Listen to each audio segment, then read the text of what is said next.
Welcome back, students. My name is Tahir and I graciously welcome you all to this wonderful platform of JK Bose Foundation classes.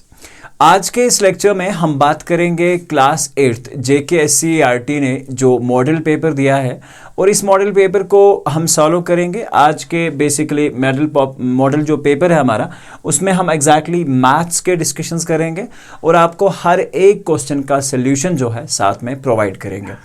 तो बने रहिए channel पे. और साथ में इससे पहले हमने इंग्लिश और उर्दू के जो लेक्चर्स हैं यानी कि जो मॉडल पेपर्स हैं वो पहले से अपलोड कर दिए गए हैं. इस पेपर का भी पीडीएफ आपको डिस्क्रिप्शन लिंक में मिल जाएगा जहां से आप उसे डाउनलोड कर सकते हैं. तो चलिए शुरुआत करते हैं आज के इस पार्टिकुलर लेक्चर की. और इसमें हम बात करेंगे बेसिकली कि कौन कौन से क्वेश्चंस हैं और किस तरह से क्रिटिकल थिंकिंग जो है मैथमेटिक्स के अंदर पूछी जा सकती है, वही आज के इस लेक्चर में हम बात करने वाले हैं. तो चलिए करते हैं फिर शुरुआत और देखते हैं कि एग्जैक्टली क्या चीज़ें हैं जो हमें यहाँ चाहिए और क्या क्या क्वेश्चंस हैं जो मैथ्स के पॉइंट ऑफ व्यू से पूछे जा सकते हैं एग्जाम में. ठीक है, तो सबसे पहले ये आपका सिलेबस है. सब लोगों को मालूम होना चाहिए कि ये सिलेबस जो है आपके पास प्रैक्टिकल ज्योमेट्री है. तो इसमें आपको एग्जैक्टली 1 मार्क्स का एक क्वेश्चन, फिर 5 मार्क्स का एक क्वेश्चन है. ठीक है, टोटल 6 मार्क्स के क्वेश्चंस मिल सकते हैं. इस तरह से स्क्वायर रूट में CL2 में एक क्वेश्चन पूछा जाएगा. ठीक है, सेम वे CL3 में 2 और फिर एक क्वेश्चन इसमें से आएगा यानी कि 2 मार्क्स का एक और फिर 1 मार्क्स का एक. सेम वे ये आपका प्रोसीजर जो है आपको अपनी स्क्रीन पे दिख रहा होगा.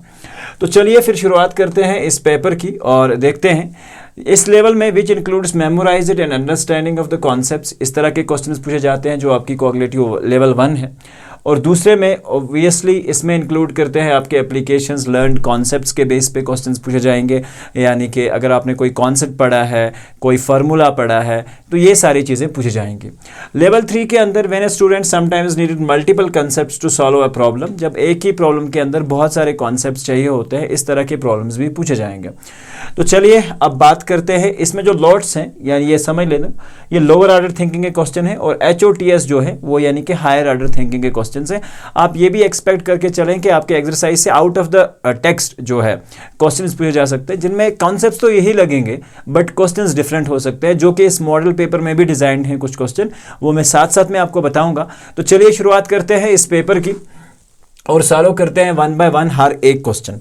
तो सबसे पहले क्वेश्चन हमसे पूछा गया है. क्वेश्चन ये है कि विच of the following is a binomial. Binomial हमें पता है 2 टर्म वाले हो सकता है. बाइनोमियल यहां पूछा गया तो आपसे ट्राइनोमियल का एग्जाम्पल पूछा जाए या मोनोमियल का एग्जाम्पल पूछा जाए, तो ध्यान रखना पहले चीजों को सॉर्ट आउट आप करेंगे, सॉल्व करेंगे, उसके बाद ही आंसर देंगे. तो बाइनोमियल का मतलब होता है, बाइनोमियल मीन्स हैविंग 2 टर्म्स, यानी कि जिसके अंदर 2 टर्म्स हों. ठीक है, 2 टर्म्स हों. तो इस चीज को ध्यान रखिएगा. अगर ट्राइनोमियल की बात करें तो ट्राइनोमियल के अंदर आपको पता है कि ट्राइनोमियल के अंदर क्या चीजें होती हैं हमारे पास. ट्राइनोमियल के अंदर 3 टर्म्स होते हैं. ठीक है, 3 टर्म्स होते हैं. एंड सेम वे अगर हम मोनोमियल की बात करें तो मोनोमियल के अंदर हमारे पास 1 टर्म होती है यानी कि 1 टर्म. ठीक है, तो इस चीज को आप समझिएगा. यहां पे हमसे क्वेश्चन क्या पूछा गया था कि विच of the following is a binomial, यानी कि इसमें से कौन सा बाइनोमियल है. तो सबसे पहले अगर हम यहां पे मल्टीप्लाई करके चेक करते हैं पार्ट ए को, देखिए ये क्या है, 2x multiplied by x plus 1. ठीक है, अगर मैं मल्टीप्लाई करता हूं तो ये हो जाएगा 2x square plus of 2x. ठीक है, तो ये एक बाइनोमियल का केस हमारे पास आ रहा है. क्योंकि बाइनोमियल इसलिए है, x स्क्वायर है, यहाँ x है, तो अनलाइक टर्म्स हैं, तो ऑब्वियसली ये 2 टर्म्स हैं. यहाँ पे 2x अगर इसको मैं मल्टीप्लाई करता हूँ तो ये हो जाएगा 2x स्क्वायर yz, सिर्फ एक ही टर्म है. यहाँ पे अगर हम बात करेंगे 2 प्लस एक्स प्लस वाई, तो ये ट्राइनोमियल है. तो यहाँ पे x minus 1 plus y, x minus 1 plus of y. ठीक है, ब्रैकेट सिर्फ आपको कंफ्यूज करने के लिए डाला गया है. तो यहाँ पे ये ट्राइनोमियल है. तो हमें बताया गया था कि इनमें से बाइनोमियल कौन सा है, तो आपका पार्ट नंबर ए जो है इसका करेक्ट जो है आंसर हो जाएगा. ठीक है, तो चलिए आप बात करते हैं नेक्स्ट कॉन्सेप्ट के ऊपर और वो क्या है. क्वेश्चन नंबर 2 है, if a natural number is divisible by both 5 and 10 then its unit digit must be. एक ऐसा नेचुरल नंबर जो 5 से भी डिविजिबल होता है और 2 से भी डिविजिबल होता है, तो उसका यूनिट डिजिट क्या होना चाहिए. तो देखिए कोई भी नंबर अगर आपने देखा हो जो 5 और 2 दोनों से मल्टीपल हो जाए तो इट्स मस्ट कि या तो इसका यूनिट डिजिट ठीक है, ध्यान रखेंगे आप, या तो इसका यूनिट डिजिट आपके पास 0 होना चाहिए, या तो इसका यूनिट डिजिट आपके पास 5 होना चाहिए। तो ये वाला जो आंसर है इसका करेक्ट हो जाएगा पार्ट नंबर सी, यानी कि 5 और 0। और यहाँ पे any digit 0 to 5, no it's not possible, क्योंकि अगर 3 आ जाता है दैट्स नॉट डिविजिबल बाय 2।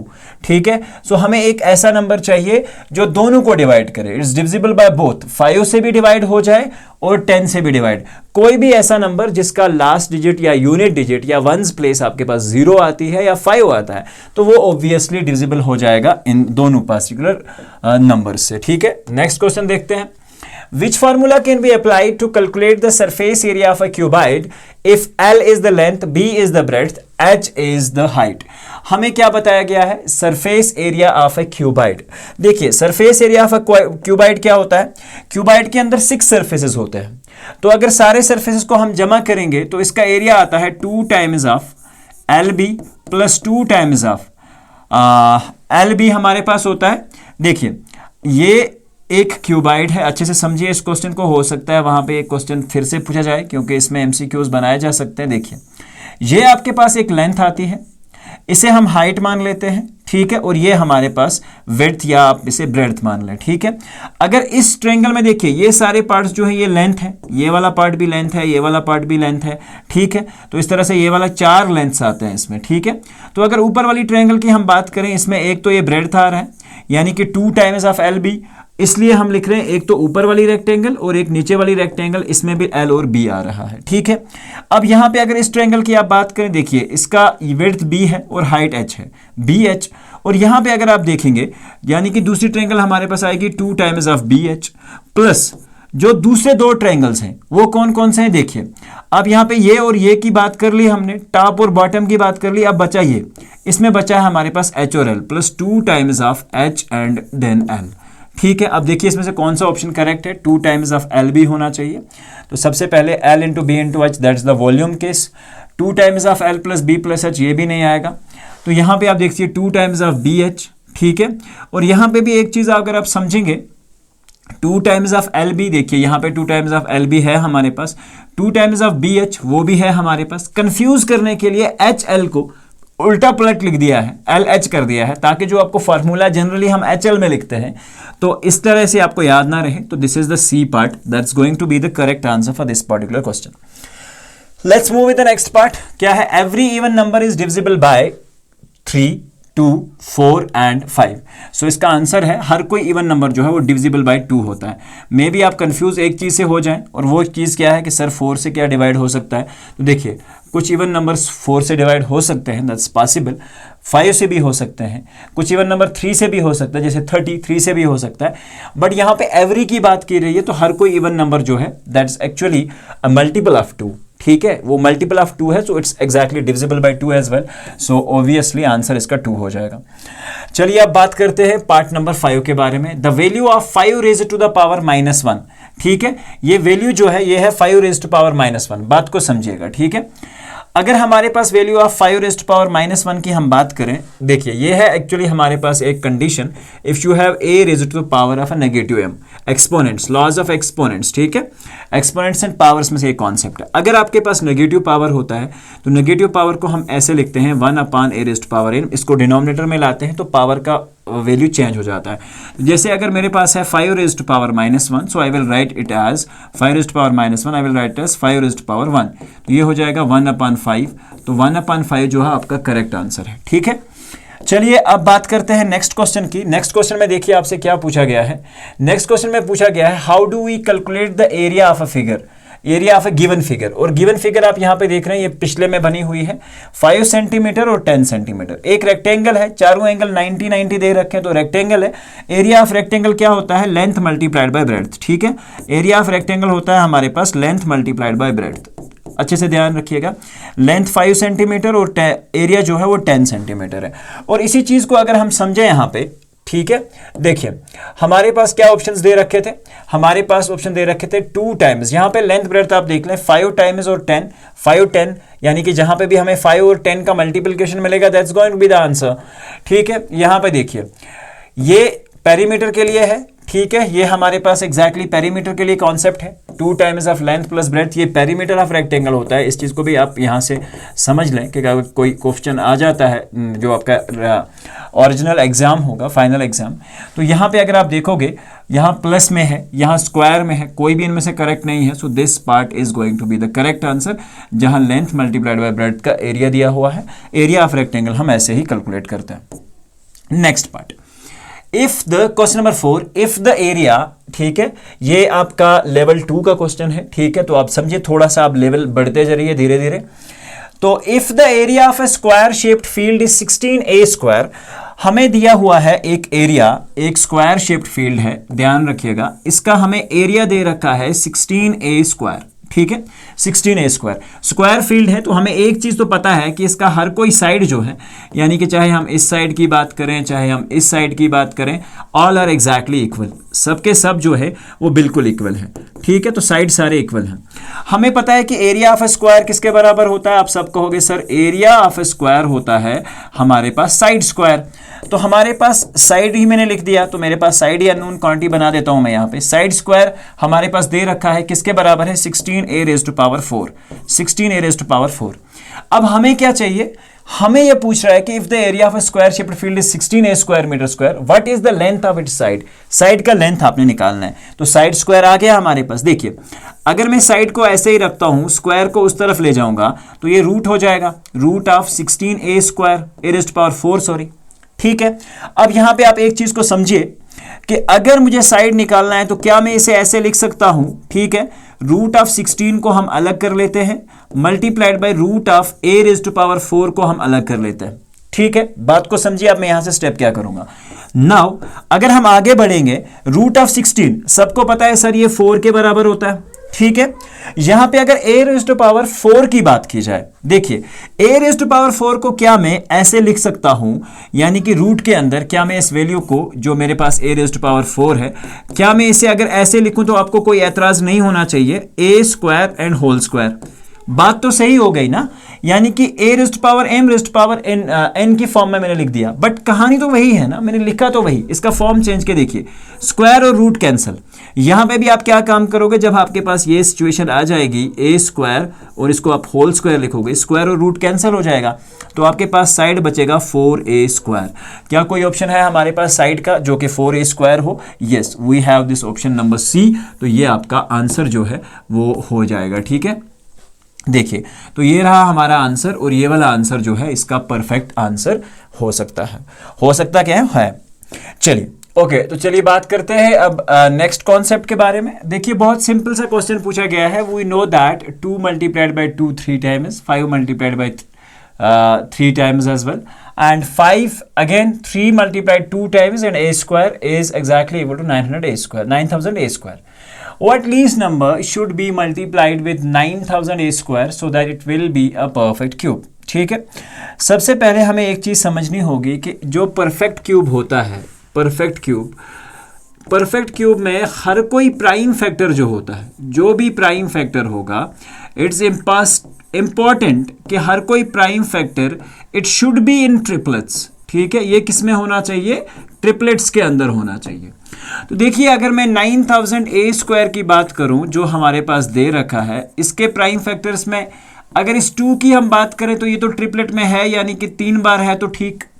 दूसरा 5 अगर हम चेक करें तो 5 भी 3 बार है, तो कोई प्रॉब्लम नहीं, मतलब ये भी है। और अगर 3 की हम बात करें तो देखिए 3 भी 2 बार आ रहा है, तो कोई प्रॉब्लम है ही नहीं उसमें। 3 हमारे पास दो बार आ रहा है। अब यहां से प्रॉब्लम की शुरुआत होती है।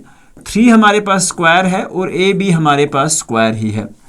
हमें एक चीज पता है कि हर कोई नंबर ट्रिपलेट के अंदर होना चाहिए, लेकिन ये दो तो ट्रिपलेट में है, यानी कि 3 है, लेकिन यहां एक 3 हमें और चाहिए इसको ट्रिपलेट बनाने के लिए, और यहाँ एक a और चाहिए इसको एग्जैक्टली ट्रिपलेट बनाने के लिए। सो अब आप मुझे बताएंगे कि क्या हमें एक कितना नंबर मल्टीप्लाई करना पड़ेगा? 3a मल्टीप्लाई करना पड़ेगा, तब जाके ये एक्चुअली नंबर परफेक्ट क्यूब बनेगा। So 3a is exactly going to be the answer of this particular question. ठीक है, तो चलिए अब बात करते हैं नेक्स्ट कॉन्सेप्ट के बारे में। और नेक्स्ट क्वेश्चन हमारा क्या है? Question number 9। बात को समझिएगा, बहुत सिंपल सा कॉन्सेप्ट है। क्वेश्चन हमें दिया गया है। क्वेश्चन बेसिकली हमसे क्या पूछा जा रहा है, देखिए आप बात को समझिएगा कि हमारे पास जो क्वेश्चन है, क्वेश्चन में हमसे एक सिंपल चीज़ पूछी गई है। देखिए आप, the value of minus a cube minus b raised power minus divide by 2 raised power minus 4 and whole raised power 0।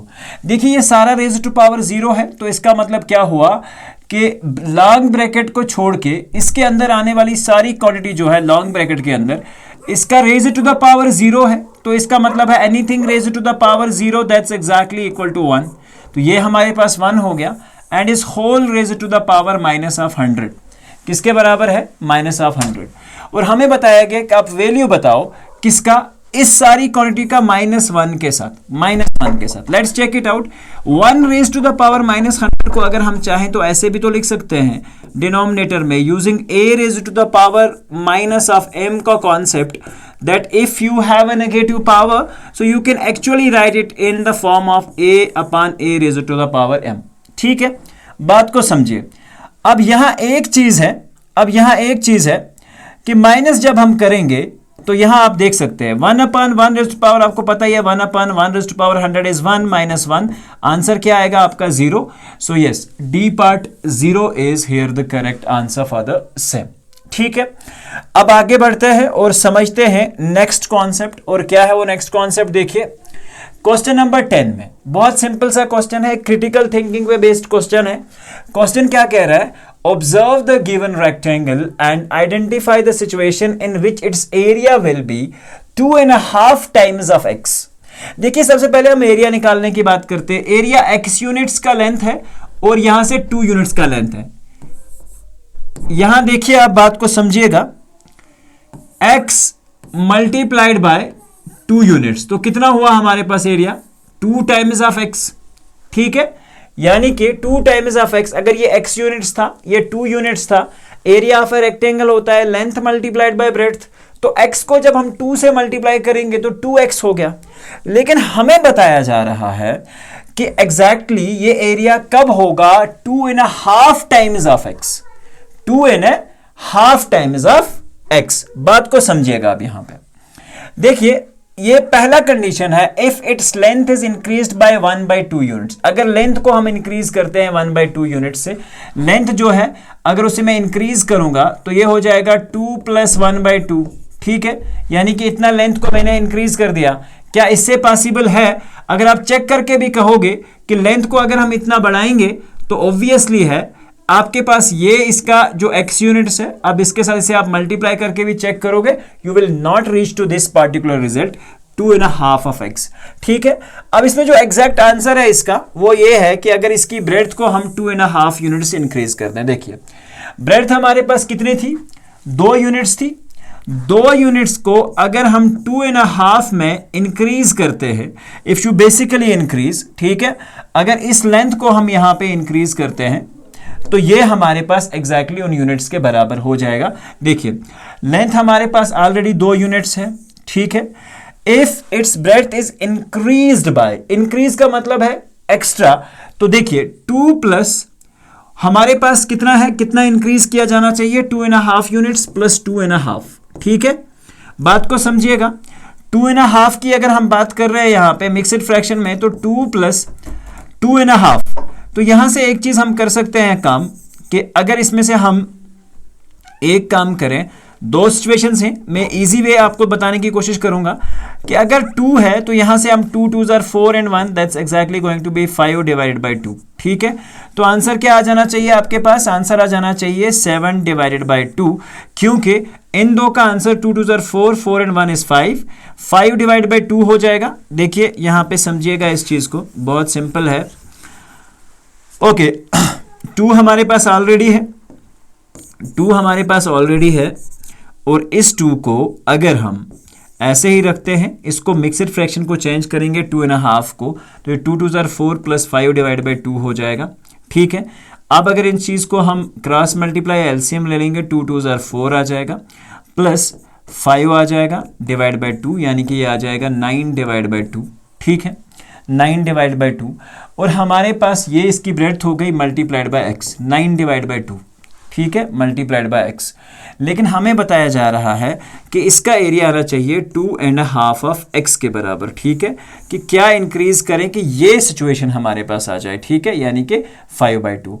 तो हमें क्या दिया था कि एग्जैक्टली अगर आपके पास एक रेक्टेंगल इस तरह से दे रही है which its area will be increase by 2.5, यानी कि एरिया में इंक्रीज कितना आना चाहिए 2.5 का। अभी एरिया कितना है आप देखिए, 2x का एरिया है हमारे पास। ठीक है, 2x का एरिया है। तो एग्जैक्टली अगर हम 2.5 ऑफ x इसका एरिया चाह रहे हैं, 2 and exactly a half of x, what exactly we have to basically increase। देखिए मैंने क्या कहा कि हम जब लेंथ में इतना इंक्रीज करते हैं, अब लेंथ हमारे पास आ चुकी है 9/2। 9/2 आई थी जब हमने 2.5 इसे इंक्रीज करा था। ठीक है, तो ये हमारे पास आ गई जब हमने 2 ऑलरेडी ब्रेड थी, 2.5 इसमें इंक्रीज करा तो हम पहुंच गए, ब्रेड अब है 9/2। देखिए अब ब्रेड मेरे पास है 9/2। अगर अब मैं इसका एरिया निकालने जाऊंगा तो देखिए कितना हो जाएगा, ये एक्सी यूनिट्स है, तो this is basically 9/2 multiplied by x units. ठीक है, यानी कि इतनी इंक्रीज इसके एरिया में देखने को हमें मिलनी चाहिए, दैट इज 2.5। ठीक है, देखिए अभी तक इंक्रीज कितना है, अभी तक जो एरिया था वो 2x था। अगर 2x में हम इतना इंक्रीज करते हैं, 2x प्लस ध्यान रखिएगा 2x प्लस 2.5 ऑफ x। ठीक है, 2x के साथ अगर हम अब 2.5 ऑफ x ऐड करते हैं तो देखिए ये कितना हो जाएगा, 2x हो जाएगा plus 2 2 4 and 1 5x divide by 2 हो जाएगा। ठीक है, तो देखिए यहां पे 2x था, 2 2 4 and 1 5x डिवाइडेड बाई 2। ठीक है, बात को समझिए, 2 into 2x कितना हो गया हमारे पास, 4x plus 5x and then divide by 2, जो कि हमारे पास आ रहा है 9x डिवाइड बाय 2, यानी कि सेम यही वाला। तो मतलब ये वाला जो एग्जैक्ट डी पार्ट है हमारे पास, that is going to be the correct solution for the particular question. Now moving with the question number 11। Question number 11 में है, in which of the following situation an isosceles triangle can be constructed uniquely. Isosceles triangle की construction के लिए देखिए सबसे पहले मैं आपको बता दूं कि एक आइसोसेलेस ट्रायंगल के अंदर दो साइड्स हमेशा इक्वल होंगे और इस एंगल के अपोजिट वाला एंगल आपके पास बराबर होना चाहिए, यानी कि angles opposite to the equal sides are equal and the sides opposite to the equal sides are always equal. तो ये बात आप समझिए अच्छे से। अगर आपके पास एक आइसोसेलेस ट्रायंगल है ABC, ठीक है, हमको इसको कंस्ट्रक्ट करने के लिए, अगर आपको एक आइसोसेलेस कंस्ट्रक्शन के लिए बोला जाता है तो इट्स बेसिकली इंपॉर्टेंट कि उसके आपको 2 साइड्स दे रखे हों। ठीक है, 2 साइड्स दे रखे हों, this is the necessary thing that कि आपके पास 2 साइड्स हो गए। आपके पास तीसरा साइड नहीं भी दे रखा तो आप ऑब्वियसली कंस्ट्रक्ट कर सकते हैं अगर 2 ही साइड्स दे रखे हैं।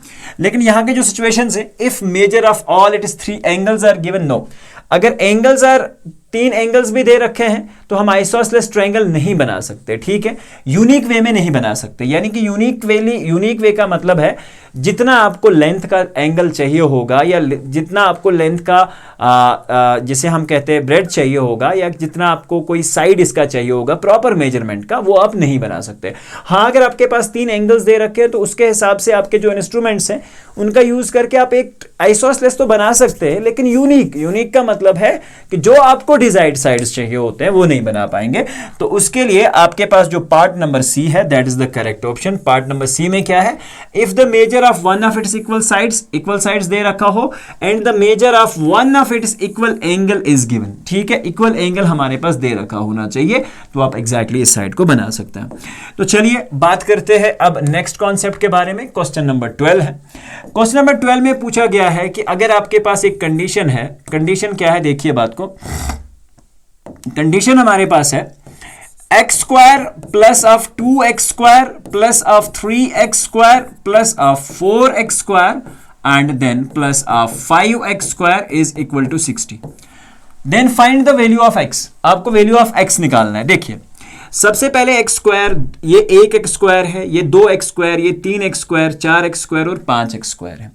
अगर इन सब को आप ऐड करते हैं, देखिए 5x square, 4 9x square, 3 12x square, 2 14x square और 1 15x स्क्वायर हो जाएगा, 15x square is equal to 60।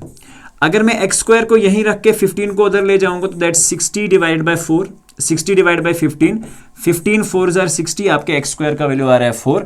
So what you have actually got that x square is equal to 4. तो एक्स का अगर मैं स्क्वायर रूट ले लूं तो वो आएगा 4 and you will get x as 2. तो जो आपका x का वैल्यू होगा वो आपका 2 होगा इस केस के लिए. ठीक है, तो चलिए आप बात करते हैं नेक्स्ट कॉन्सेप्ट के ऊपर जो कि है आपका क्वेश्चन नंबर 13. एक इंपॉर्टेंट क्वेश्चन है, लेवल 3 है, तो इस चीज को आप समझिएगा बहुत अच्छे से. क्वेश्चन बहुत ही शानदार है. देखिए क्वेश्चन क्या पूछ रहा है. A number y is 5 more than one of the multiples of 12. एक नंबर है y, एक नंबर हमारे पास दिया गया है, नंबर है हमारे पास y. बात को समझिएगा, नंबर है y that is equal to number y is 5 times more than, यानी कि 5 ज्यादा है किससे, then one of the multiples of 12. यानी कि अगर 12 का मुझे कोई मल्टीपल लिखना हो तो 12x लिखूंगा मैं, यानी कि x can take the values of 1 2 3 4 5 6 7 8. और ये कह रहे हैं कि y का जो वैल्यू है ये 12 के एक मल्टीप्लाई से भी 5 ज्यादा है. तो ये हमारे पास एक कंडीशन दे रखी है. तो सामने हम लिखेंगे कि where x is basically x is multiple of 12. ठीक है, मल्टीपल ऑफ 12. तो यहां पे आप देख सकते हैं. नाउ हमने क्या कहा, हमसे क्वेश्चन पूछा गया number y is 5 more than one of the multiples of 12. So where x and 12 both multiplied are actually the multiple of 12. अब देखिए दूसरी condition, What least number should we add to the number y? हमें क्या least number add करना चाहिए. Let's से y को मुझे क्या ऐड करना चाहिए. Let's say that added number is n, y plus n. ठीक है, कि ये एग्जैक्टली किसके बराबर, to become a multiple of 4. तो 4 का मल्टीपल हम रख देते हैं 4 इंटू के की फॉर्म में. ठीक है, 4 इंटू के की फॉर्म में. समझ रहे हो आप बात को कि मैं एग्जैक्टली आपसे क्या समझाने की कोशिश कर रहा हूं. यानी कि अगर ये 4 मैंने यहां मल्टीप्लाई कर दिया, आप k का कोई भी वैल्यू उठा लो, या k को 1 दोगे 4 1 जार 4, k का वैल्यू 2 देखो 4 2 जार 8, जो कि सब के सब फैक्टर्स आ रहे हैं, मल्टीपल्स आ रहे हैं 4 के ही. ठीक है, यानी कि ये सिचुएशन हो सकती है. Let this as equation number 2, और इसमें आप लिख सकते हैं कि n is the number here, n is number जो कि हमें एक्चुअल में चाहिए, n इज नंबर हियर. और दूसरी बात जो k है, k इज बेसिकली या 4 के आप लिख सकते हैं is basically multiple of 4, multiples of 4. ठीक है, मल्टीपल्स ऑफ 4. अब बात को समझिए. Now putting the value of first equation in the next equation क्या आ जाएगी, आप अच्छे से ध्यान रखना. अगर मैं y का value using y in second में मैंने y को यूज करा. देखिए y की जगह मैं यहां ये वाला वैल्यू पुट करूंगा 12x प्लस ऑफ 5, ठीक है, प्लस ऑफ n, ठीक है, इज इक्वल टू 4k. किसके बराबर आ रहा है, 4 के बराबर आ रहा है. अब बात को समझिए, यहां से इस चीज को समझने की जरूरत है जो कि हमें अच्छे से समझ आ जाएगी. देखिए अगर मैं यहां पे n का वैल्यू, देखिए 12 मेरे पास है, यहां पे मेरे पास 4 है, दोनों ही एग्जैक्टली 4 के डिविजिबल हैं, लेकिन ये 5 जो है ये 4 से डिवाइड नहीं हो रहा है. तो मैं क्या काम करूंगा, प्लस करना है मुझे कोई भी क्वांटिटी जो कि बाद में 5 और उस क्वांटिटी का नंबर जो मिलके हो वो भी 4 से डिवाइड हो जाए. तो पॉसिबल जो मेरे पास वैल्यू है n का, वो यहां पे मैं एक n का आर्बिट्री वैल्यू सोचता हूं, वो क्या है कि 12x प्लस 5 को मैं 3 से अगर ऐड करूं, if I am taking n is equal to 3, अगर मैं n का वैल्यू 3 ले रहा हूं, तो मैंने क्या देखा कि n का वैल्यू किसके बराबर आ रहा है, 4k के बराबर. तो इसे अगर हम फॉरवर्ड करेंगे इक्वेशन को, तो आपके पास आंसर आएगा 12x plus 5 3 is 8, that is exactly equal to 4k. ठीक है, और अगर हम आगे बढ़ेंगे, देखिए इस 12 में से अगर पूरी इक्वेशन को मैं 4 से डिवाइड कर दूं, देखिए 4 3 जार 12, 4 2 जार 8, 4 1 जार 4. आपके पास ऑप्शंस क्या आ रहे हैं अब, 3x plus 2 is equal to k, 3x plus 2 is equal to k. इसका मतलब ये हुआ, ये तो इक्वेशन को सेटिस्फाई ही कर रहा है, और ऑब्वियसली हमारे पास कोई फ्रैक्शनल वैल्यू भी नहीं आ रहा है, तो n exactly is equal to 3. तो यहां से ये चीज आप समझ सकते हैं. So therefore n equals to 3, यानी कि part number B is exactly going to be your answer for this particular question. ठीक है, अब देखिए बढ़ते हैं एक नेक्स्ट कॉन्सेप्ट की तरफ और समझते हैं ये नेक्स्ट कॉन्सेप्ट क्या है. हमारे पास नेक्स्ट कॉन्सेप्ट है हमारे पास ये वाले. ठीक है, section B, very short answer type question, जो कि आपके क्वेश्चन नंबर 14 से स्टार्ट होंगे. तो क्वेश्चन नंबर 14 में हमसे पूछा गया है फाइंड द स्क्वायर ऑफ -5. ठीक है। -5 का आप एग्जैक्टली स्क्वायर निकाल के बताइए। देखिए एक्चुअली अगर हम यहाँ पे समझेंगे -5 का स्क्वायर यानी कि -5 स्क्वायर, ठीक है, -5 का स्क्वायर जो हम समझेंगे तो ये कितना होगा, -5 का square means that -5 into -5 that is exactly equal to 25, ठीक है। दूसरी बात, estimate the cube root of 4096। अगर 4096 का आपने क्यूब रूट निकालना है तो एक चीज आप समझिएगा कि 4096 की आपने प्राइम फैक्टराइजेशन करनी है, ठीक है। मैं टाइम सेव करने के लिए इसकी प्राइम फैक्टराइजेशन लिख देता हूं। We have to find basically the cube root, so prime factorization इसकी है 2 cube again 2 cube again 2 cube and again 2 cube, ठीक है। तो ये इसकी प्राइम फैक्टराइजेशन है, 2 3 बार 2 3 बार 2 3 बार, ठीक है। You can little on check it out as well because prime factorization आपने आई होप के अपने क्लासेस में पढ़ी होगी। सो जितने भी बार 2 आ रहा है इसका मतलब क्या हुआ, 2 multiplied by 2 multiplied by 2 multiplied by 2, हर एक ट्रिपलेट से मैंने 2 ले लिया तो अप्रोक्सीमेटली इसका आंसर है दैट्स एग्जैक्टली इक्वल टू 16, ठीक है। लेवल 1 का क्वेश्चन है, so it's not a big deal. Now moving to the next part. अब हमारे पास पूछा जा रहा है calculate the area of the given quadrilateral, और अगर गिवन क्वाड्रिलेटरल की मैं बात करूं, यहां पे एंगल 90 दिया हुआ है, यहां पे एंगल 90, मतलब ये दो लाइंस आपस में पैरेलल हैं, तो ये एग्जैक्टली एक ट्रेपीजियम है। और ट्रेपीजियम का एरिया किसके बराबर होता है, एरिया ऑफ ए ट्रेपीजियम, ठीक है। किसके बराबर होता है, देखिए एरिया ऑफ ट्रेपीजियम, ठीक है। या इस पार्टिकुलर वे के लिए हम क्वाड्रिलेटरल करेंगे, लेकिन ये क्वाड्रिलेटरल जो है ये एक्चुअली ट्रेपीजियम की फॉर्म में है, तो आप लिख भी सकते हो कि area of a trapezium in this case, ठीक है।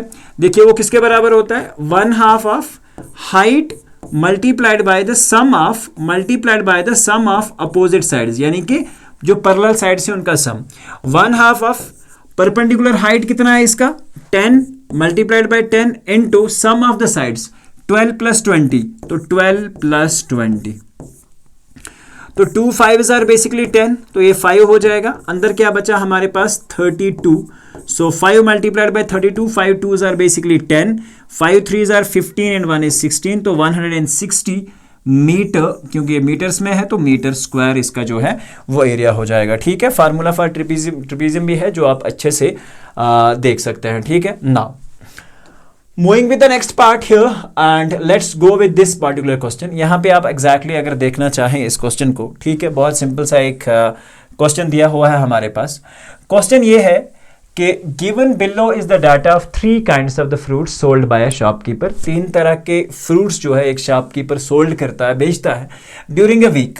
Represent it by some suitable chart graph, किसी भी एक ग्राफ से आप एग्जैक्टली इसे शो कर सकते हैं। तो जैसा कि आप समझ सकते हैं यहाँ पे एग्जैक्टली जो ग्राफ बना हुआ है आपके सामने, ठीक है, या तो आप इस तरीके से इस ग्राफ को कंस्ट्रक्ट कर सकते हैं। ये जो है आपके पास, ये फ्रूट्स का आप एक्स एक्सिस पे भी ले सकते हैं वैल्यूज, ठीक है, आप फ्रूट्स को आप एग्जैक्टली एक्स एक्सिस पे ले सकते हैं। और इस तरह से देखिए क्वांटिटी जो है, क्वांटिटी को के लिए आप अगर यहाँ पे भी आना चाहें तो मैं आपको सिंपल वेज में इस चीज़ को समझाने की कोशिश करूँगा, क्योंकि ये ग्राफ जो दिया है थोड़ा सा अकॉर्डिंग टू द सिचुएशन नहीं है। तो देखिए समझिए बात को, मेरे पास कश्मीरी एप्पल एक क्वांटिटी है, मैंगोज एक क्वांटिटी है, बनानास, तो मैं यहाँ पे बार ग्राफ के थ्रू इसका वैल्यू जो है वो दिखाने की कोशिश करूँगा, ठीक है। मेरे पास 3 तरह की चीज़ें हैं, तो ऑब्वियसली एक बार के अंदर जो पहला वाला बार मेरा होगा, ठीक है, ये एक बार है, और यहाँ से क्वांटिटी देखिए आप 300 300 एंड 600, ठीक है। तो हम यहाँ से 0, ठीक है, एक 0, उसके बाद हम ले लेंगे ऑब्वियसली 100 kgs, उसके बाद हम ले लेंगे 200 kgs, फिर ले लेंगे यहाँ से 300 kgs एक एग्जैक्ट स्केल के हिसाब से, फिर 400, फिर एग्जैक्टली 500 इतनी ही डिस्टेंस पे, और फिर एक और वैल्यू ले लेंगे 600 kg पे, ठीक है। तो इस तरह से, ठीक। अब नेक्स्ट पार्ट में क्या है हमारे पास, देखिए बनानास अगर आप कश्मीरी एप्पल्स शो करना है जो कि 300 kg है, तो ये वाला, तो आप इसकी एक बार ग्राफ जो है इस तरह से बना सकते हो जो कि आपका कश्मीरी एप्पल है। देन मैंगोज आपके पास फिर से 300 kgs हैं, तो एक सूटेबल गैप देते हुए आप इसे 300 kgs दिखा सकते हैं विद द बार ग्राफ फिर से। और तीसरा आपके पास है बनानास जो कि 600 kgs हैं, तो बनाना को आप थोड़ा सा 600 के स्केल के हाइट के बराबर आप दे सकते हैं, तो ये आपका बनाना है। दूसरा मैंगोज जो है वो आपका एक्चुअली 300 है, तो मैंगोज 300 kg, तो ये वाला मैंगोज है और ये वाला कश्मीरी एप्पल्स है ओके, ठीक है, तो इस बात को आप अच्छे से समझ सकते हैं. Now this is how you basically draw the bar graph for this particular representation.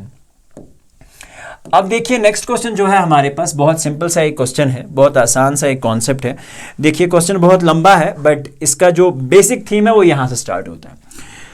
Determining the square root of a number with more than 2 digits, a systematic approach is basically involving that pairing of digits start from. जब भी हम एक square root को निकालते हैं with the help of long division method.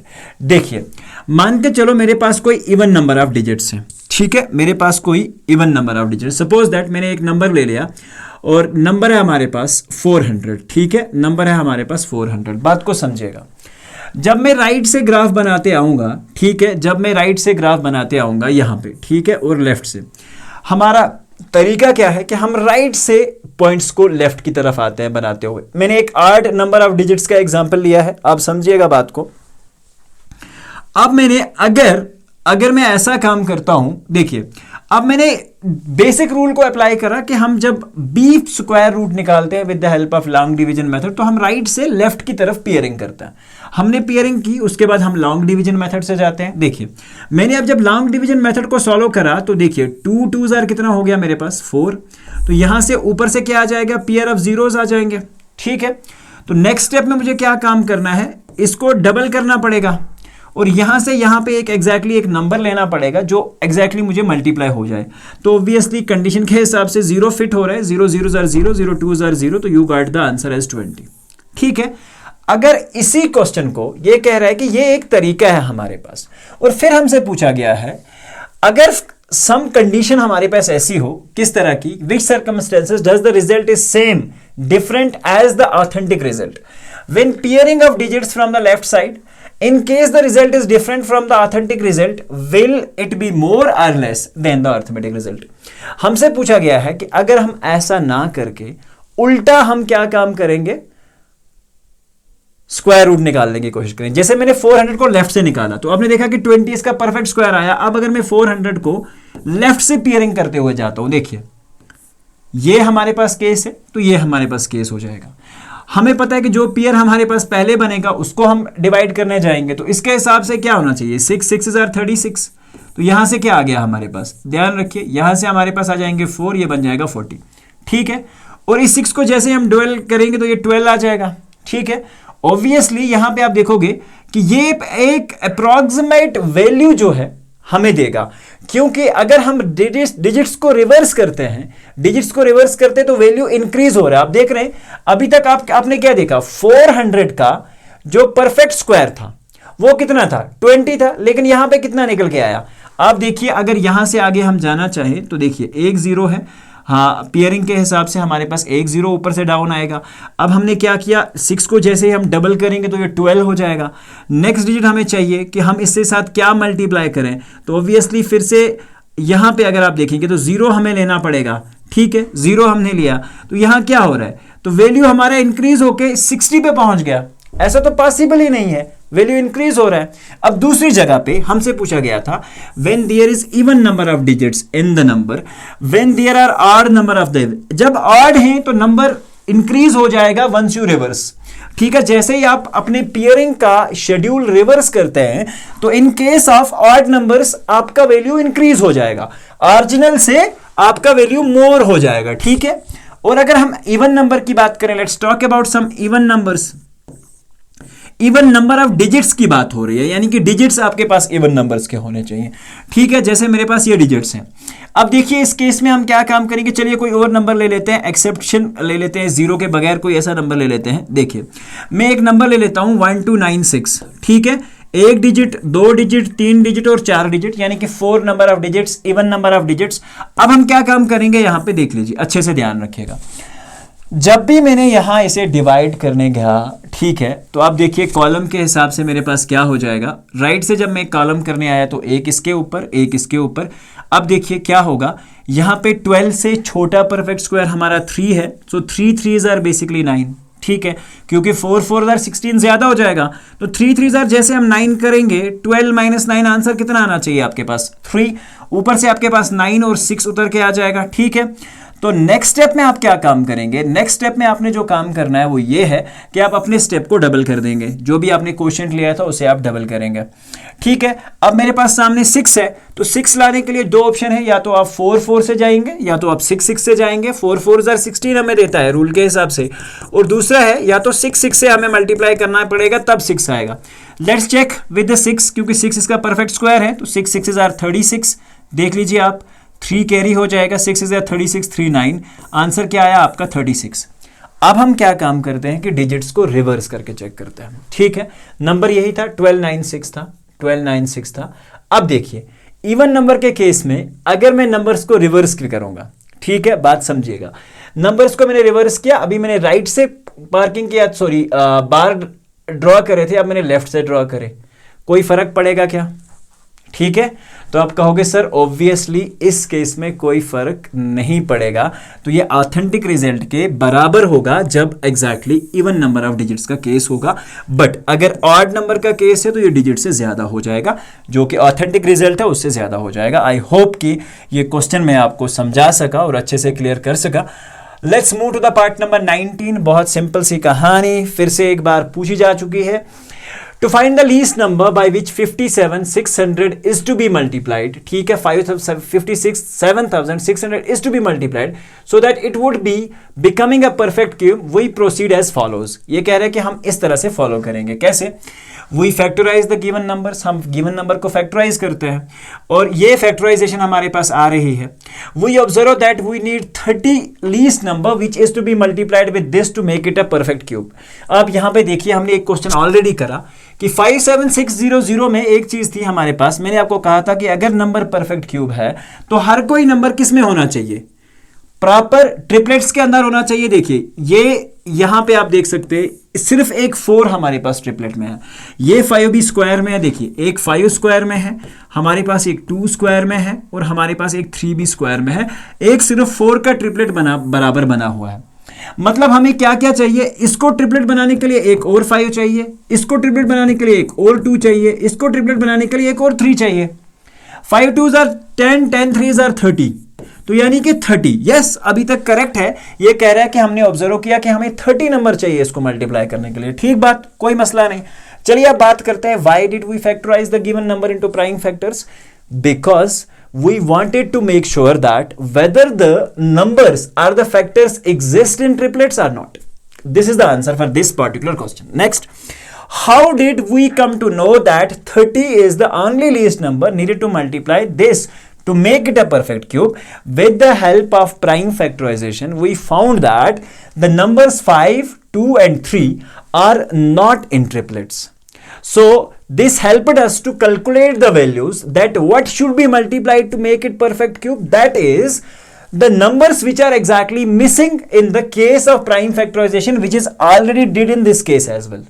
तो ये आप आंसर देख सकते हैं कि with the help of prime factorization we were able to understand that these particular numbers are required to multiply this particular number to make it a perfect cube. And I hope I have made the justice with this question as well. Now let's move to the next part here. Each marks carries 3 marks। अब 3 marks के questions हैं, थोड़े से questions अब बड़े हो रहे but they are like very easier. ठीक है, चीजें आसान हैं, थोड़ा सा दिल से समझने की जरूरत है।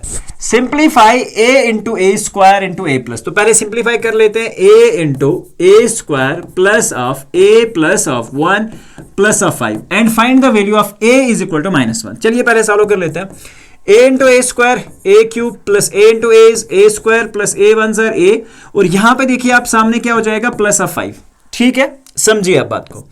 अब हमें बताया गया है use a is equal to -1। a कितना यूज करना है? -1, और वैल्यू निकालना। लेट्स सी, a की जगह -1 का whole cube plus a square की जगह -1 का होल स्क्वायर प्लस a की जगह फिर से -1 और प्लस ऑफ 5। -1 क्यूब इज -1 क्योंकि -1 3 बार मल्टीप्लाई हो रहा है, प्लस -1 स्क्वायर आपके पास +1 आता है, तो यहां पे प्लस माइनस क्या हो जाएगा आपके पास? -1 एंड देन प्लस ऑफ 5। देखिए +1 और -1 cancel, 5 - 1 your answer is exactly equal to 4। ठीक है, तो इस क्वेश्चन का आंसर जो है at -1 that's exactly equal to 4। Now moving with the next part, express 9 raised to power -4 with the base as 1/3. Sorry, ये थोड़ा सा मिस्टेक है यहाँ पे, दिस इज बेस एज 1/3, ठीक है, ये बेस क्वेश्चन है 1/3, आपके पास बेस होनी चाहिए 1/3, इसमें इसे एक्सप्रेस करके बताना है विद पॉजिटिव एक्सपोनेंट, और एक्सपोनेंट आपका पॉजिटिव होना चाहिए। देखिए क्या शानदार खेल है। अगर 9⁻⁻4 है तो क्या इसे मैं ऐसा लिख सकता हूं 1/9⁻4 आप कहेंगे सर ओके, कोई प्रॉब्लम नहीं है हमें, क्योंकि आपने पावर ऊपर से नीचे लाया तो दैट्स पावर। अब यहां पे एक चीज को ध्यान रखिएगा आप, 1/9, क्या 9 को मैं 3² लिख सकता हूं? आप कहेंगे सर बिल्कुल लिख सकते हैं, और इस पावर को 4 रख देता हूं बाहर, इस 9 की जगह मैंने 3² लिख दिया था, ठीक है, 9 की जगह 3² लिखा था। अब समझिए बात को, can I write now this particular way as 3⁸, ठीक है, क्या मैं ऐसा लिख सकता हूं 3⁸, क्योंकि ये पावर रेज टू पावर तो m मल्टीप्लाइड बाय n, 2 4 8, तो आंसर क्या हो जाएगा? अगर इस 1 को भी मैं पावर 8 दे दूं तो इसमें कोई प्रॉब्लम? आप कहोगे sir 1 8 are again 8, no problem at all. So 1 raise to the power 8 divided by 3 raise to the power 8, तो 1/3, दोनों का पावर सेम है, तो हम इन्हें 1/3 बेस पावर और ऊपर 8 का पॉजिटिव पावर लिख सकते हैं, and this is the solution of this particular question. I hope we are done with this question. Let's move to the next part. And what is the next part here? Let's check it out. Okay, next part is this one here. ठीक है, हमारे पास basically एक figure दे रखी है, आप समझिएगा figure को, बहुत सिंपल फिगर है। फिगर है हमारे पास कि in the given pattern figures each shape in a figure square, ये जो शेप आपके पास दे रखी है ये स्क्वायर फिगर है, यानी कि स्क्वायर है, साइड इज x+1, और जिसका साइड आ रहा है x+1, यानी कि इधर से x+1 और इधर से भी x+1 है, यानी कि इन दोनों के लिए x+1। उसके बाद है what is the area of the figure numbered with 76, यानी कि ऐसी 76, ऐसे ही इसका एरिया, तो हम बेसिकली कैलकुलेट करते हैं। देखिए फिगर 1 की अगर हम बात करेंगे, फिगर 1 की अगर आप बात करोगे तो देखिए फिगर 1 में क्या है एरिया, x+x1, यानी कि x+1 इंटू x+1 इसका, या इसे हम लिख सकते हैं x+1 का होल स्क्वायर, ये इसका एरिया है। कीप इट लाइक दिस, अब एक्सप्लेन करने की भी जरूरत नहीं है, या एक्सपेंड करके सॉल्व करने की भी जरूरत नहीं है। अब जब ये दो स्क्वायर्स को अटैच करा तो ये लेंथ था ऑलरेडी x+1, इस स्क्वायर का भी लेंथ होगा x+1, ये तो अब x+1 ही है, इसमें कोई चेंज नहीं है। तो हम क्या काम कर सकते हैं कि एरिया निकालने के लिए मल्टीप्लाई, तो देखिए यहाँ x+1 ऑलरेडी है, तो ये कितना हो जाएगा? आप समझिए बात को, x और x कितना हो गया 2x, 1 और 1 कितना हो गया 2x+2, ठीक है, और ये आपकी लेंथ जब हो जाएगी तो मल्टीप्लाई किससे करनी है आपने, x+1 से। तो यहां से अगर आप 2 कॉमन ले लेते हैं तो आपके पास क्या आ जाएगा 2 टाइम्स ऑफ x+1, इस पर्टिकुलर वे में से 2 मैंने कॉमन लिया, x+1, ठीक है, और x+1 आपके पास ये वैल्यू है, ठीक है। तो यहां से आपने क्या देखा कि पहले वैल्यू का अगर हम इसे अब ऐसे भी लिखें तो ये हो जाएगा 2 टाइम्स ऑफ x+1, इन दो का प्रोडक्ट कितना आ जाएगा 2 टाइम्स ऑफ x+1 का होल स्क्वायर, ठीक। बात को समझिएगा बहुत अच्छे से। नेक्स्ट क्वेश्चन पे हम बात करते हैं थर्ड पार्ट पे। थर्ड पार्ट पे देखिए ये x+1 है, ये भी x+1 है, ये भी x+1 है, बट ये वाला x+1 ही है, ठीक है। अब आप समझिए इसमें x plus x plus x 3x plus 3, तो ये आ जाएगा 3x प्लस ऑफ 3 लेंथ सारी multiplied by area for figure 3। Figure 3 की हम बात कर रहे हैं, ठीक है, ये फिगर 3 की। यहां से ये जो कॉन्सेप्ट है ये फिगर 2 के बारे में था, तो प्लीज कंफ्यूज नहीं होने का। अब फिगर 3 के बारे में हमने बात करी तो 3x प्लस 3 और इसका लेंथ कितना है x+1, तो यहां से भी आप क्या काम कर सकते हैं 3 को कॉमन ले सकते हैं, 3 into x+1 multiplied by x+1, ठीक है। तो यहां आपके पास क्या आ जाएगा 3 मल्टीप्लाइड बाय x+1 का होल स्क्वायर, यानी कि 3 टाइम्स ऑफ x+1 का होल स्क्वायर। अब देखो इस पैटर्न को समझो, 1 time of x+1 square if it's 1, 2 boxes थे तो 2 टाइम्स ऑफ x+1 का होल स्क्वायर, 3 बॉक्सेस थे तो 3 टाइम्स ऑफ x+4 का होल स्क्वायर, x+1 का होल स्क्वायर। 4 बॉक्सेस के लिए यहां x 4x प्लस 4 आ जाएगा, तो वो हो जाएगा इस बॉक्स के लिए अगर आप एरिया निकालोगे तो वो हो जाएगा सीधा ही आपका 4 टाइम्स ऑफ x+1 का होल स्क्वायर। और ऐसा ही हमसे पूछा गया है कि अगर आपके पास 76 है तो आपका आंसर होगा 76 के लिए कि 76 टाइम्स ऑफ x+1 का whole square, and by looking at the pattern you can answer this one as well, ठीक है। समझिए बात को। नाउ अब बात करते हैं नेक्स्ट कॉन्सेप्ट के बारे में। नेक्स्ट कॉन्सेप्ट नहीं, सॉरी, नेक्स्ट क्वेश्चन जो है पेपर में वो क्या है।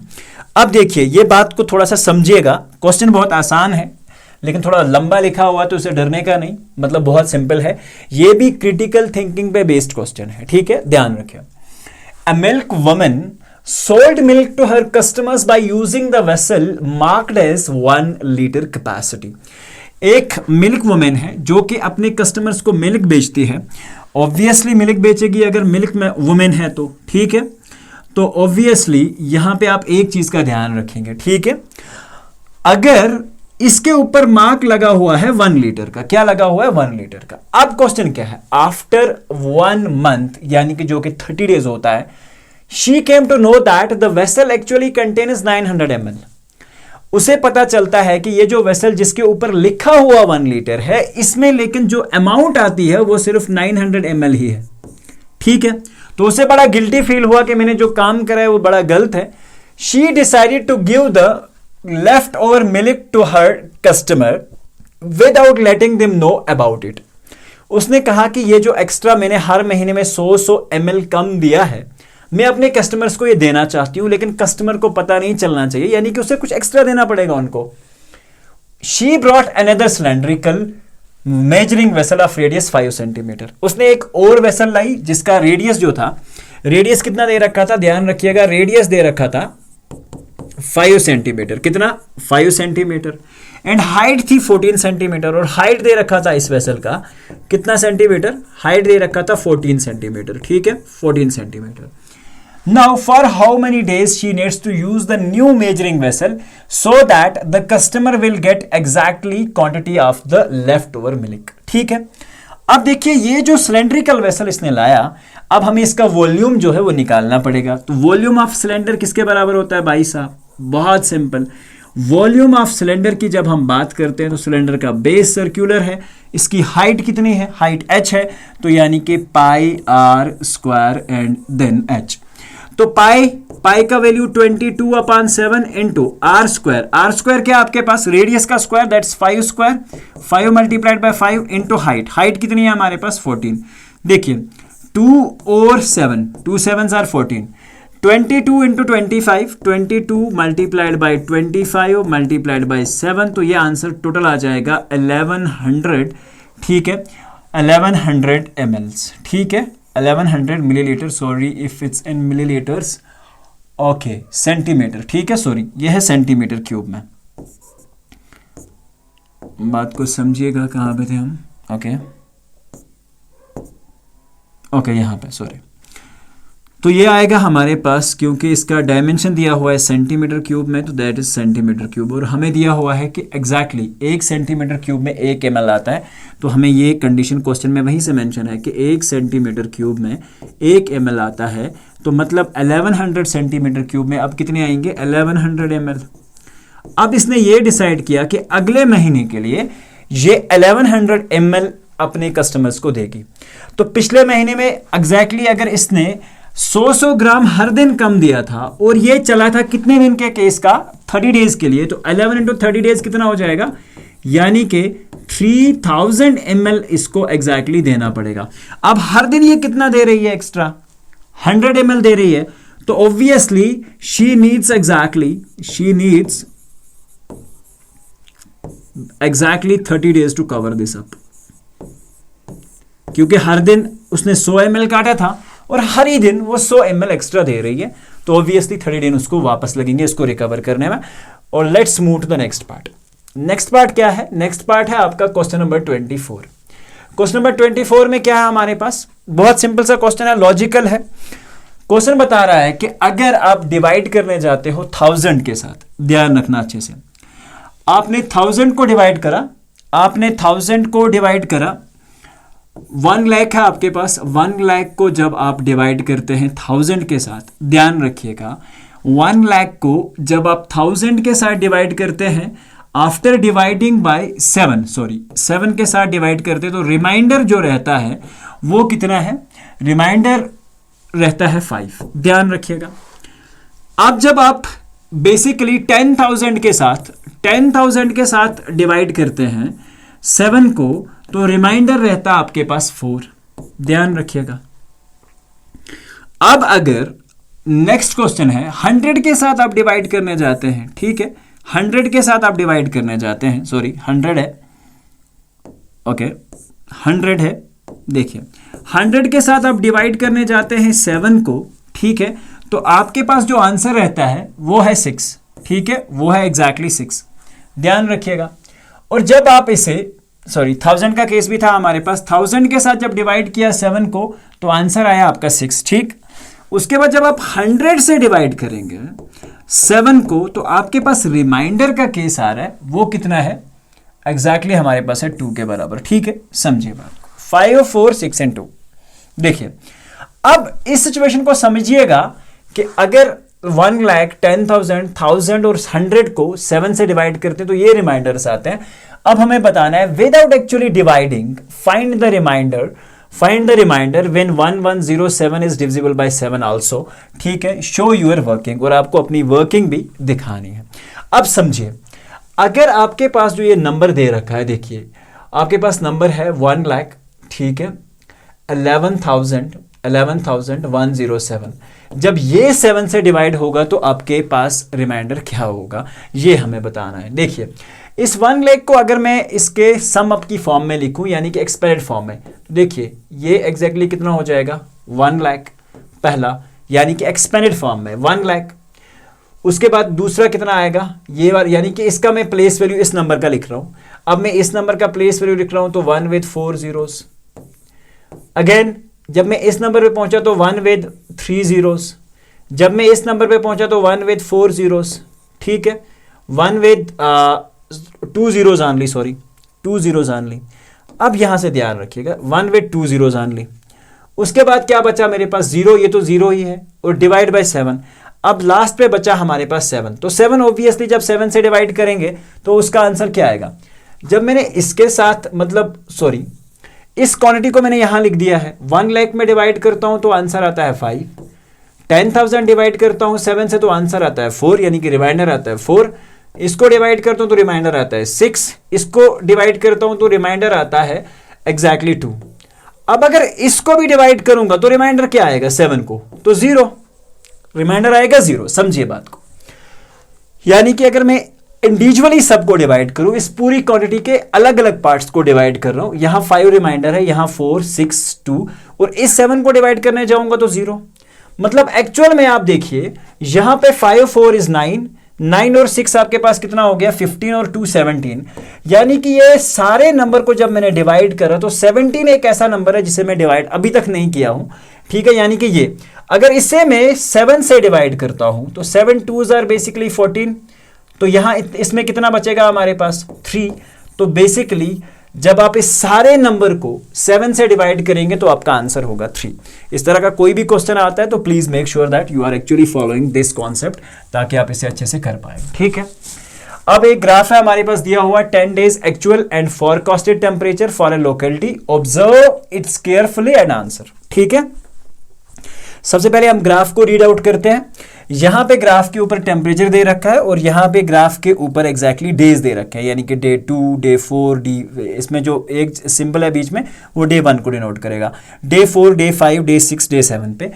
टेम्परेचर में स्केल जो है ये इसका जो लेजेंड होता है, यानी कि जिसमें एक्चुअली किसी मैप के बारे में हमने देखा होगा, मैप के नीचे इस तरह का एग्जैक्टली एक बॉक्स बना रहता है, ठीक है, एक बॉक्स बना रहता है यहाँ पे जिसमें मैप के बारे में इंफॉर्मेशन दे रखी है, तो उसे मैप का लेजेंड कहा जाता है। तो ये चीज़ आप समझिएगा। तो यहाँ पे हमसे क्या पूछा गया है कि अगर इस मैप की आप बात कर रहे हैं तो ये जो ब्लैक लाइन है वो एक्चुअल टेम्परेचर दिखा रही है, और ये जो डॉटेड लाइन है फोरकास्टेड, यानी कि जो प्रिडिक्ट टेम्परेचर था। जैसे हमारे यहाँ कभी बोलते हैं कल बर्फ होने वाली है या बारिश होने वाली है, तो उसे हम प्रिडिक्शन कहेंगे या फोरकास्टेड टेम्परेचर कहेंगे, और जो एक्चुअल फिर बर्फ होगी या नहीं होगी वो उस दिन देखा जाएगा। तो ऐसा ही एक टेम्परेचर का इंफॉर्मेशन हमारे पास दे रखा है। When did the weather forecast came 100% true? 100% कब ट्रू था आप देख सकते हैं, जहां पे दोनों लाइंस, यानी कि फोरकास्टर ने भी बताया था डे 6 पे, तो इसका आंसर हो जाएगा डे 6, ठीक है। Day 6 is the answer for this particular question, ठीक। When there was fall in the actual temperature observed, actual temperature में फॉल कब देखा गया, आप देख सकते हैं यहां पे इस कंडीशन को समझिएगा। आपने देखा ये कि ये वो डे है जिस पे एग्जैक्टली एक्चुअल टेम्परेचर ब्लैक से दिखाया जा रहा है, तो ब्लैक डाउन हुआ है डे 8 पे, ठीक है, डे 8 आंसर हो जाएगा डे 8। दूसरा क्वेश्चन पूछा है if the actual temperature is represented by the dotted line what modifications in the legend is are required, ठीक है, व्हाट मॉडिफिकेशन, ठीक है, तो आप लिख सकते हो कि actual if the actual temperature is required by, आप उल्टा कह रहा है कि अगर एक्चुअल टेम्परेचर जो है वो डॉटेड लाइन से है तो आप लेजेंड के अंदर क्या करेंगे, आप लेजेंड के अंदर ऐसा करेंगे कि एक्चुअल टेम्परेचर जो है, actual temperature is actually shown by this line, ये आपको चेंज करना पड़ेगा, ठीक है, अगर ऐसा केस है, ठीक है, तो लाइन आपको सीधी लिखनी पड़ेगी। नाउ नेक्स्ट केस है हमारे पास, वो क्या है देखिए, नेक्स्ट केस है there is a break in the temperature axis, vertical axis between origin and 26 y, ठीक है। अब यहां पे देखिए ओरिजिन से लेकर 26 तक एग्जैक्टली एक किंक दिया हुआ है, किंक दिया हुआ है, इट मीन्स दैट, इसका मतलब यह है कि data is not starting from zero, इसका मतलब है कि जो आपका डेटा है वो जीरो से स्टार्ट नहीं हो रहा, data is not starting from zero, simply कि ये स्टार्टिंग फ्रॉम जीरो, कि ये जीरो से नहीं स्टार्ट हो रहा। Car okay, can this information be represented by some other type of the graph? If yes, mention the name of the graph. If no, give reasons. क्या इसे हम किसी और ग्राफ से रिप्रेजेंट कर सकते हैं? अगर कर सकते हैं तो हमें बताया गया है if you can, yes, if yes, mention the name of that particular graph. देखिए इस ग्राफ को हम डबल बार ग्राफ से बेसिकली शो कर सकते हैं। आप अगर अच्छे से ध्यान रखेंगे या तो इसे हिस्टोग्राम से भी दिखाया जा सकता है, ठीक है। अगर कनेक्शन बना देंगे हम ग्रुप्स का तो हिस्टोग्राम से भी हम इजीली इसको रिप्रेजेंट कर सकते हैं, ठीक है, बिटवीन द डेज। और एक्चुअल टेम्परेचर आप double bar graph is the right answer for this one particular graph. Double bar graph भी पॉसिबल है, ठीक है, डबल बार ग्राफ पॉसिबल है, उससे भी आप डेटा को शो कर सकते हैं। और अगर आप चाहें तो बेसिकली हिस्टोग्राफ से भी आप इसे एग्जैक्टली शो कर सकते हैं, ठीक है। तो these are the possible, most probable जो रहेगा वो बार ग्राफ रहेगा, डबल बार ग्राफ, ठीक है। चलिए नेक्स्ट इज, ये वाला क्वेश्चन है, बहुत सिंपल कॉन्सेप्ट है, बहुत ही इजियर कॉन्सेप्ट है। देखिए हमें पूछा जा रहा है compare the given information graphically, mark an average line for each category if possible. एक एवरेज लाइन हर एक कैटेगरी के लिए आप मार्क कर सकते हैं इफ पॉसिबल, ठीक है। सबसे पहले हमें क्या बताया गया है, क्लास 8th 7th 6th में बॉयज कितने हैं और गर्ल्स कितने हैं। मैंने 8th के लिए डबल बार ग्राफ यूज किया, अगर आप समझ सकते हैं यहाँ पे 8th में ये वाली लाइन मेरी रिप्रेजेंट कर रही है 20 यानी कि बॉयज को। तो यहां पे देखिए लेजेंड मैंने ऊपर बना रखा है, अगर आप यहां पे समझेंगे तो ये बेसिकली लेजेंड होता है, ठीक है। तो ये जो ऊपर इंफॉर्मेशन दी जाती है ना, this is basically called as the legend, ठीक है। एंड आई होप कि ये क्वेश्चन जो है ई बिटवीन ओके, ठीक, बिल्कुल सही, ठीक है। तो इस चीज को समझिएगा, ये जो बॉक्स लिखा होता है इसे लेजेंड कहते हैं। चलिए अब बॉयज और गर्ल्स, ठीक है, बॉयज और गर्ल्स हमारे पास ये इसका लेजेंड हो जाता है। तो बॉयज हम इस ब्लू वाली लाइन से दिखा रहे हैं और ऑरेंज कलर लिखा से हम गर्ल्स दिखा रहे हैं, और ये हमारा बार ग्राफ जो है वो हमने ड्रॉ कर दिया है। आपको इसके मार्क्स मिल जाएंगे। उसके बाद हमें बताया जा रहा है कि क्या कोई एवरेज वैल्यू पॉसिबल है इन सब के लिए। देखिए अगर हम एक एवरेज लाइन पास करते हैं, देखिए यहाँ से, तो एक एवरेज वैल्यू, अगर हम एवरेज वैल्यू के लिए कोई लाइन ड्रॉ करेंगे, देखिए मैं मान के चलो 20 से ड्रॉ करता हूँ, ठीक है, सबसे लीस्ट वैल्यू। तो 20 में ऑलमोस्ट मेरे पास 4 जो वैल्यूज़ हैं out of total out of total 6, 4 basically connect हो रहे हैं। तो एक एवरेज लाइन जो है हमारे पास, यानी कि हम एवरेज वैल्यू हर एक क्लास में हम मान के चल सकते हैं कि 20 स्टूडेंट्स आर देयर, ठीक है। तो जो कि मोस्ट अप्रोप्रिएट नहीं है, क्योंकि एक क्लास में 30 स्टूडेंट्स भी हैं, तो 20 और 30 में एक खासा गैप बन जाता है, ठीक है। बट यस पॉसिबली हम 20 से एक लाइन डाल सकते हैं, which most probably an appropriate line for the same, ठीक है। तो यहां पे होता है ये वाला क्वेश्चन खत्म, ठीक है। और उसके बाद है आपका कंस्ट्रक्शन का ऑप्शन, ठीक है। एक क्वेश्चन है कंस्ट्रक्शन से लिया गया है, बहुत सिंपल सा क्वेश्चन है। Given below is the rough diagram of a quadrilateral in which AB is parallel CD. Observe it carefully and construct it in your notebook using the compass and a straight edge. हमारे पास क्या दे रखी है, ये figure हमें वहीं से दे रखा है, ठीक है। अब हमें बताया गया है कि इसमें ए बी वाला साइड इसके पैरेलल है, डीसी के पैरेलल है। ये तो आपको समझ आ ही गया होगा कि सर ये 5 सेंटीमीटर है, यहां पे 32 प्रोटेक्टर से बनाएंगे, एक लाइन ड्रॉ करेंगे और ऑब्वियसली ये वाला लाइन देखिए, अगर यहां पे आपने प्रोटेक्टर रखा 32 का लाइन ड्रॉ किया, कोई भी किसी भी पार्टिकुलर लेंथ का, there is no issue in that. D से आपने 40 बनाया, जहां पे इंटरसेक्ट करेंगे mark that point as A, no dimensions are required. अब यहां पे आपने 34 किया एंड ड्रॉ अ लाइन, ठीक है, सिंपल। अब डी पे आपने एक काम करना है, यहां पे पहले आके आपको 32 डिग्री का एंगल कंस्ट्रक्ट करना है, this is the only requirement. जैसे आप 32 डिग्री एंगल कंस्ट्रक्ट करोगे, क्योंकि यहां 32 इधर जा रहा है, यहां से 32 डिग्री इधर जा रहा है, ठीक है। तो ये जैसे ही आपस में मैच होंगे जहां कहीं भी, तो ये एंगल और ये पार्टिकुलरली एक दूसरे के पैरेलल बन जाएंगे, ठीक है। तो ये एक दूसरे के पैरेलल आ जाएंगे। तो this is the only requirement, जिसके स्टेप्स ऑफ कंस्ट्रक्शन जो है आपके बोर्ड पे लिखे हुए हैं। तो please make sure that you are noting them down, अगर इस तरह का कोई भी क्वेश्चन जो है वो पूछा जाता है तो।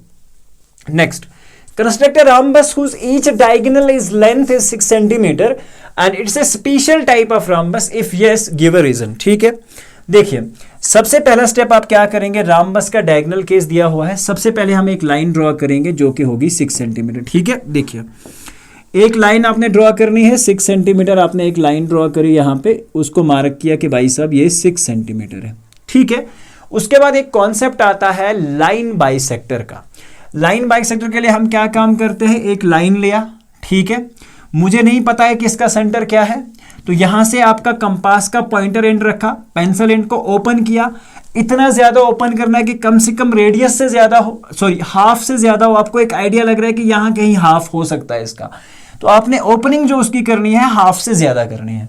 एक मार्क यहां करना है और उसके बाद एक मार्क इस तरह से यहां करना है, और अपोजिट डायरेक्शन में भी 2 मार्क्स करने हैं ऐसे विद द सेम लेंथ। जहां जहां ये मार्क्स आपस में कनेक्ट होंगे, फिर इन 2 मार्क्स को आप आपस में ज्वाइन करेंगे। जैसे ही आपने ज्वाइन किया, जिस पार्टिकुलर लाइन से इंटरसेक्ट होकर जाएगा वो इस पार्टिकुलर लाइन को इंटरसेक्ट करेगा।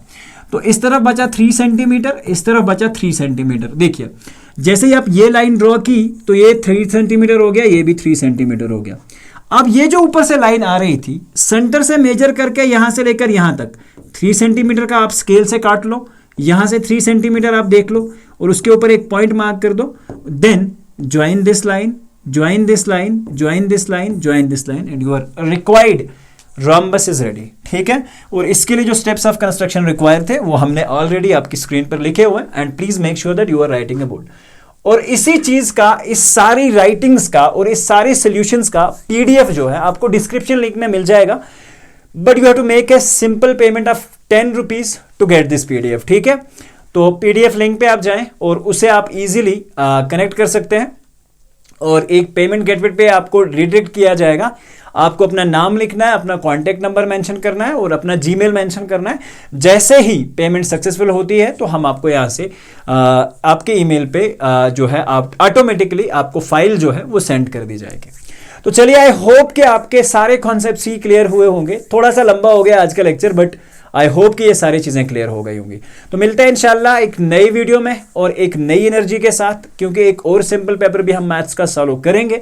तो जब तक मिलते हैं उस वाले पेपर में, और साथ में अभी 3 पेपर्स और पेंडिंग है, उर्दू और इंग्लिश पहले से अपलोड कर दिया जा चुका है। तो मिलते हैं इंशाल्लाह एक नई वीडियो में एक नए सब्जेक्ट के साथ। तब तक के लिए अपना ढेर सारा ख्याल रखें। God bless you all, thank you.